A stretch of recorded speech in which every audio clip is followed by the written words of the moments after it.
Hello Aquarius! Welcome dito sa third week of September reading mo. Hello, I'm Purple Teen. If you haven't subscribed yet dito sa aking YouTube channel, please don't forget to subscribe and also don't forget to like and follow my Facebook page, Instagram, and TikTok.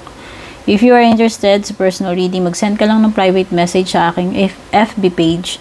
Yung link at details nakalagay sa description below. Aquarius, ang lucky day mo. Sunday, lucky numbers mo, 6, 16, 32, 17, 30, at saka 22.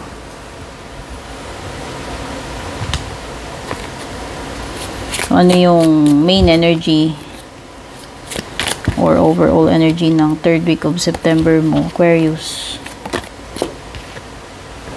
Mountain road. You are on the road to success. Ang ibig sabihin nito, malapit na Aquarius. Malapit mo nang ma-achieve itong success na inaasam-asam mo. O, diba ang ganda? Sana nga, totoo yung card, no? Dahil collective reading ito, Aquarius, pwedeng mag-resonate, pwedeng hindi. Kunin mo lang ano yung nagre-resonate para sa iyo. Kung gusto mo ng personalize, mag-book ka ng personal reading, no? Yung reading na talagang para sa iyo.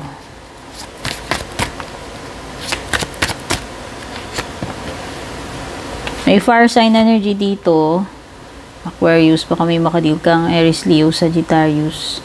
Meron ding water sign, Cancer, Scorpio, Pisces.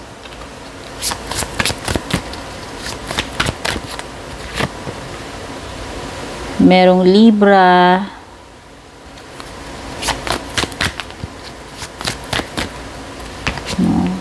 Parang nag-aalala sa'yo to si Libra o ikaw itong nag-aalala para kay Libra, Aquarius. Pwedeng laman siya lagi ng pag-iisip mo. Ayan, oh. Oh, iba sa inyo hindi makatulog kakaisip dito kay Libra. O si Libra yan na hindi nyo pinapatulog sa kakapag-alala sa inyo. Pwedeng namumroblema, nai-stress,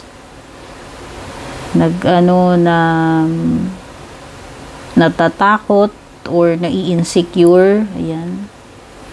Pwedeng iba nagkakaroon kayo ng mga nightmares or visions, no? O iba nahihirapang matulog. Parang feeling restless, walang katahimikan, walang peace of mind. Okay, pwedeng yung iba hinohunt kayo ng ewan ko kung ano tong mga guilt feelings ninyo na parang hinohunt kayo. Wala kayong alam mo yun, wala kang peace of mind dahil dyan. Basta anything na magdudulot sa'yo ng mga ganun. Yung mga binanggit ko kanina.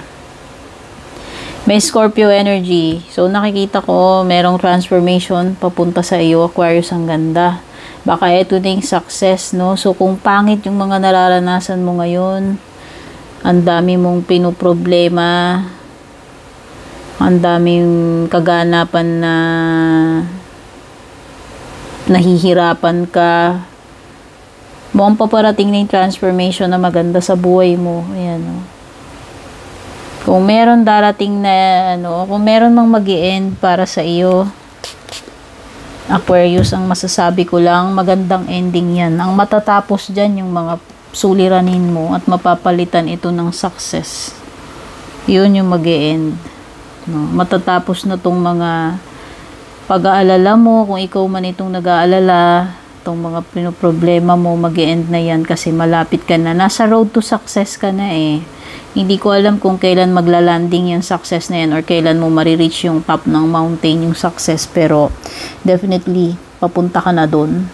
No? Ito yun, yung transformation ni Scorpio, ni Death card.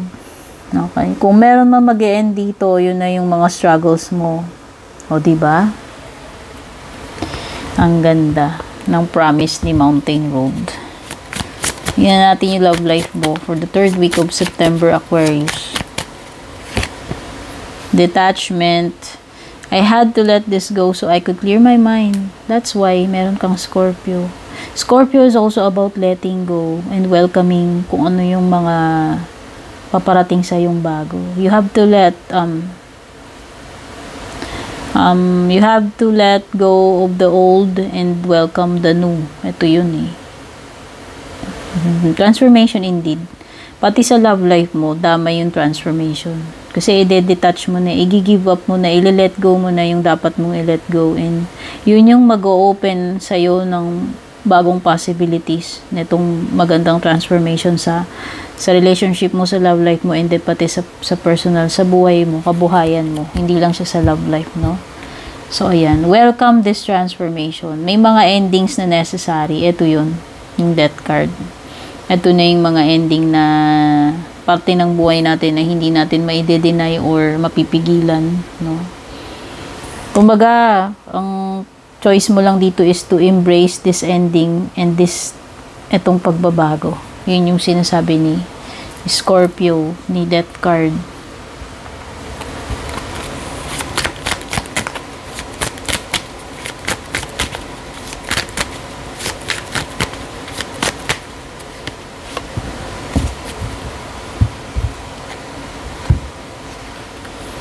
May job offer pa. Ang ganda, oh. Mabibigyan ka ng opportunity, oh, sa trabaho. Sana maganda tong job offer. So, depende pa rin kung ito ay something na igagrab mo. Depende kung katanggap-tanggap sa'yo yung job offer. Kung magiging pabor ba sa'yo yan, or kumbaga, upgrade ba yung job offer na yan? So, ayan, at least meron. Nagpe-present si universe sa iyo ng opportunity. Ma-o-offeran ka dito. So, sana maganda yung salary, no? Maganda yung, yung job description. Success talaga, baka na yan. Ito na yung job offer na makakapagpabago ng buhay mo at magbibigay sa iyo ng success. Aquarius. Kasi, ayan lumilitaw dito sa pera, kabuhayan mo, career. Baka yan, yung road to success na naghihintay sa iyo. Hand, in need of help, assistance, and guidance. So, may nangangailangan ng tulong dito. Hindi ko alam. Ikaw ba yan, Aquarius? Kung hindi ikaw yan, may tao na nangangailangan ng tulong. Hindi ko alam kung ikaw ba mismo yung tutulong dito sa tao na to, or ikaw tong humihingi ng tulong, no? Kung pwedeng financial assistance, guidance, ayan, basta this person needs help, whether ikaw or ibang tao. I can sense na pwedeng help when it comes to health. Ewan ko, pumapasok lang sa isip ko yun. O baka naman itong person na to may anxiety or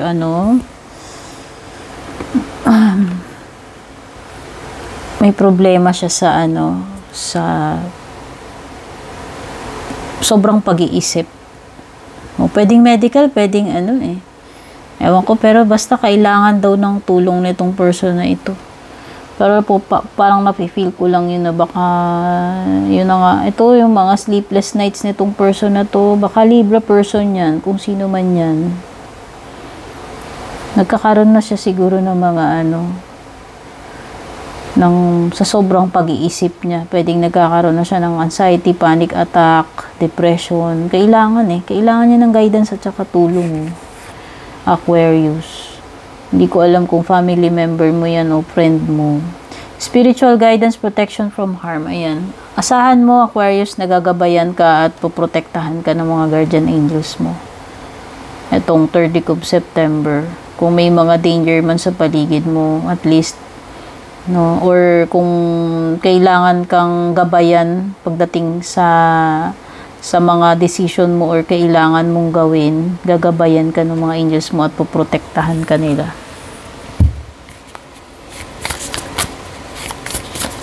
Closing message mo from the Sacred Traveler Oracle ay miracles. Aquarius, ang ganda naman. Expect the wonders to emerge. So, mukhang may some kind of miracle na paparating sa'yo. Mangyayari itong 30 of September. Ito na siguro yung success. Ito na yung job offer. No? Ang ganda. Congratulations. At kung meron mang mga bagay na o sitwasyon na kailangan mo ng miracle Darating yung mga miracles na yan, no? Para baguhin yung buhay mo, para matulungan ka sa sitwasyon mo. Ang ganda, miracles. So, congratulations, Aquarius, dito sa magandang reading mo. Don't forget to like, share, subscribe. Don't forget to tap the bell icon para updated ka. Take care and God bless, Aquarius.